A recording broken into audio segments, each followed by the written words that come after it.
Bonjour à tous. Petite vidéo, petite longue peut-être, pour casser un peu le mythe de l'entrepreneur successful, etc. Et je pense aussi pour dédramatiser le cas de beaucoup de personnes, enfin le sentiment d'imposture ou de ne pas réussir de beaucoup d'autres. Le but de cette vidéo, voilà. Non, je vais pas couper. Je vais pas couper. On va la faire la plus spontanée possible. Je vais d'abord commencer par faire un petit point étape de quel est mon chiffre d'affaires, en quel statut je suis, rapidement pour donner un peu de contexte et après pour vous dire un peu mon ressenti et vous montrer que on peut faire du chiffre d'affaires, on peut de loin voir que tout se passe bien et tout et en fait avoir les mêmes appréhensions que vous. Et j'espère que ça va aider beaucoup d'entre vous. Et j'avais fait j'ai fait des chiffres. Je suis aujourd'hui en société, c'est ma deuxième année en société, en EURL, et j'ai fait 4 ans, 4-5 ans de micro-entreprise avant.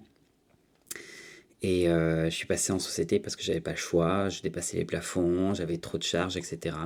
J'ai deux apprentis, une qui arrive tout juste aujourd'hui, c'est Amel, je te fais un petit coucou. Et, euh, et voilà, mon chiffre d'affaires tourne autour de 170 000 € là à date, c'est-à-dire que je fais à peu près 19 000 € par mois. Là, vous allez peut-être me dire, c'est énorme. En effet, c'est beaucoup, mais c'est pas mon bénéfice. C'est-à-dire que derrière, je vais vous dire, j'ai à peu près entre 10 000 et 14 000 € de charges de dépenses mensuelles. Le but n'est pas d'expliquer un peu ces dépenses, etc. J'en ferai dans une autre vidéo, mais pour vous montrer que derrière, c'est pas ce qui me reste dans la poche. En société, on est taxé sur le bénéfice et une partie aussi sur ce qu'on se verse. Et aujourd'hui, je me verse une rémunération de 3 000 € par mois. Ce que je voulais dire surtout, si je reviens peut-être quand même, continue un peu les chiffres, faut rien, reste focus sur les chiffres. Je suis sur Facebook, YouTube, Instagram, LinkedIn, etc. Et si je comptabilise à peu près tous les chiffres, tous les réseaux sociaux, je dois être en 160 000, voire entre 160 et 180 000 abonnés. Si je comptabilise aussi la newsletter. Ça en fait du monde, ça en fait beaucoup de monde. Et croyez-moi, aujourd'hui j'ai des craintes, j'ai des appréhensions. Déjà, premièrement, quand on est en société, on a il y a plus de compta, il y a plus de responsabilités, il y a plus de choses à surveiller, et surtout derrière, c'est plus moi tout seul, il y a deux personnes en plus dans l'équipe, et aujourd'hui, si je fais du chiffre d'affaires, c'est non plus pour moi, c'est pour elles aussi, c'est pour pouvoir payer leur salaire, et pouvoir demain embaucher d'autres personnes et pouvoir faire vivre d'autres personnes. J'ai, je pense que je vais commencer par ce point. J'ai toujours la trouille quand j'envoie une newsletter.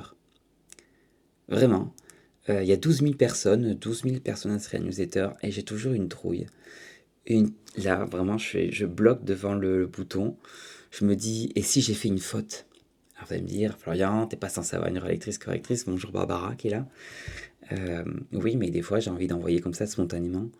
Et je me dis, si je fais une faute, est-ce que je vais être jugé par cette faute? Ou deux fautes, ou trois fautes? Des fois, j'ai juste envie d'écrire et balancer comme ça. Il y a aussi le fait de, tiens, est-ce que je me suis trompé de lien que j'ai envoyé? Est-ce que la newsletter est trop longue? Est-ce qu'elle est trop courte? Est-ce qu'elle fait pas trop sponsorisée? Et là, on se dit, mince, est-ce que c'est le bon moment aussi de l'envoyer? Et ça m'arrive chaque fois avant d'envoyer une newsletter. Donc oui, on peut se dire, il y a 12 000 personnes, bon, c'est pas grave, est-ce que la moitié va ouvrir à la newsletter? Est-ce qu'on va te faire la remarque et tout? Et peu importe, tu veux essayer de quand même montrer une bonne image, que tu gères bien la chose, que tu... Je vous dis ça parce que des fois, je reçois des emails en disant tiens, Florian, c'est marrant que des fois, tu nous parles un peu de ta vulnérabilité parce qu'on a l'impression que derrière notre écran, ben, tout se passe bien pour toi. Et, euh, et ouais, j'ai pas à me plaindre de ma situation, je suis plutôt content de ma situation. Mais croyez-moi, il y a des moments où, où j'ai des craintes. Il y a l'exemple de la newsletter, mais il y a aussi le chiffre d'affaires. J'ai beau faire 19 000 € environ par mois, du jour au lendemain, je peux avoir des chutes de chiffre d'affaires et si j'en ai, ben, ça impacte pas que moi, ça impacte aussi ben, la vie de mon entreprise, de ma société, celle de mes apprentis, de mes futurs salariés. Et, euh, et je souhaite juste faire grandir encore la micro by Flow parce que plus je vais grandir, plus je vais avoir du monde à mon équipe et plus je vais avoir du monde à mon équipe, plus je vais pouvoir communiquer à plus de monde. Je vais pouvoir avoir l'énergie, pouvoir avoir le temps de déléguer plus de choses et pouvoir parler à plus d'entrepreneurs. Et j'ai une autre, c'est pas une crainte, c'est la comparaison. C'est pas parce que j'ai beaucoup d'abonnés que je me compare pas aux autres. Je suis arrivé, on se comparera toujours à au-dessus de soi. Il y a des gens qui me disent, tiens Florian, mais vraiment toi t'as de la chance et tout, t'as une belle communauté, t'en es là, etc. J'aimerais bien être à ta place. Alors, sur la partie, sur la partie communauté et peut-être chiffre d'affaires, sur la partie thématique TVA, je pense pas qu'il y a il y a beaucoup de monde qui voudrait faire exactement la même chose que moi. Et bien sachez que moi aussi, je me compare un peu aux autres entrepreneurs successful. Et je me dis, le plus souvent quand on me dit Florian, c'est trop bien ce que tu fais, la chose que je réponds le plus souvent c'est ouais, mais c'est pas assez. Pour moi, c'est pas assez. Et je dis ça parce que c'est LinkedIn ça. LinkedIn, c'est un poison pour ça. LinkedIn, c'est. J'ai beau avoir bloqué beaucoup d'entrepreneurs qui sortent les chiffres juste pour sortir les chiffres et parce ils veulent vendre leur formation, etc. Mais t'en retrouves encore ouais, je fais 20 000 € de chiffre d'affaires, je suis tout seul, ça se passe super bien pour moi. Ou alors, je pense que où je me compare le plus, c'est pas forcément ce genre d'entrepreneur, ce sont les gens qui sont moins âgés que moi, plus jeunes. Il faut savoir que j'ai 32 ans, qui doivent avoir peut-être 24, 25 et qui ont créé des boîtes, sont une équipe de 10, 12, 15, voire plus. Et je fais un petit clin d'œil à Abby. Ils ont commencé, c'était une bande de potes. Et maintenant, aujourd'hui, c'est une start-up à succès. Et vraiment, ils sont géniaux, tu vois. Et quand je vois ces dirigeants d'entreprise qui sont un peu plus jeunes que moi, je me dis, tiens, Florian, mais t'as raté un train, c'est pas possible. Ou alors tu vas pas assez vite, j'en sais rien. Et, euh, et voilà, c'est une petite idée qui revient souvent. Et c'est à ce moment-là où je me dis, tiens, Florian, t'en fais pas assez. Je me dis, tiens, où est-ce que t'en seras quand tu auras 35 ans? Est-ce que tu auras déjà une équipe? Il faut savoir que c'est mon rêve vraiment d'avoir une équipe de 5 6 personnes. Que ces personnes-là, elles soient contentes le matin de venir travailler et se dire, tiens, aujourd'hui, on va améliorer le quotidien des indépendants. Enfin, votre quotidien, quoi. Donc ouais, je me compare aussi. J'y travaille dessus, j'y travaille. Donc déjà, je bloque les mauvaises comparaisons, c'est-à-dire les entrepreneurs qui exposent leur succès mais qui n'ont pas de mérite, selon moi.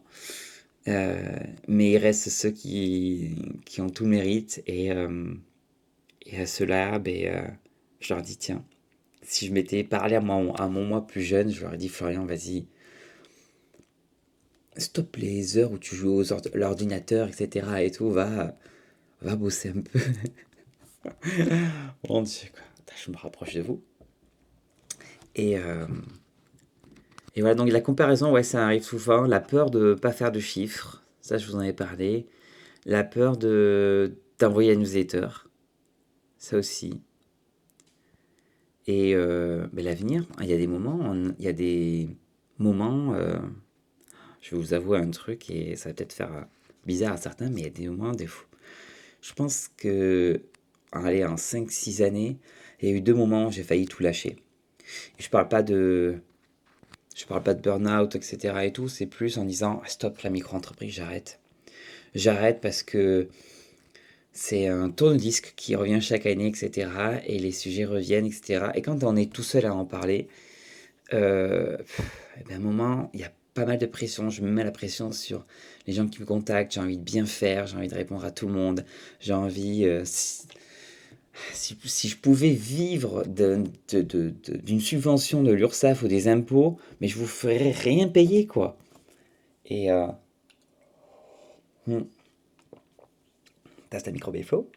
Euh, mais je sais plus où j'en étais. C'est comme ça des fois. Hmm.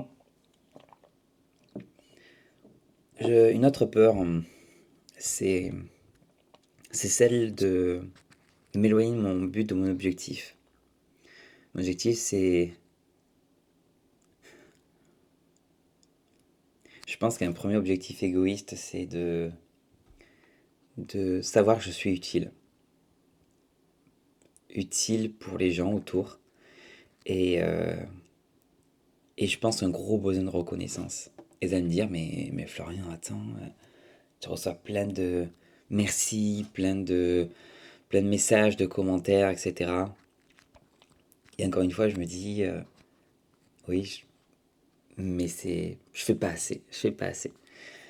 Euh, je suis jaloux. Je suis jaloux des gens qui se font arrêter dans la rue pour dire tiens, je te connais, etc. C'est trop bien. Vous savez, ces entrepreneurs vont rire parce que j'en ai rencontré et je trouve ça trop kiffant. Et je pense que certains, ça leur plaît pas, mais c'est les entrepreneurs qui font soit du divertissement, soit de la food, etc., qui se font arrêter dans leur ville ou autre. Et bon, je me fais pas complètement arrêter, mais des fois, certaines personnes avec qui je discute au bout de 10-15 minutes me disent mais attends, t'es pas le micro show. Euh, Après, j'ai pas le sujet le plus sexy du monde, mais là, c'est un peu de la jalousie, mais c'est la jalousie pas méchante, quoi. C'est ouais, un peu de hype, ça peut faire du bien des fois. Euh, voilà, c'est pour vous dire que c'est pas tout beau tout rose. Euh, J'enclenche un moment où je pense à partir de la rentrée prochaine de 2025, je vais embaucher. J'espère que mes apprentis vont vouloir rester.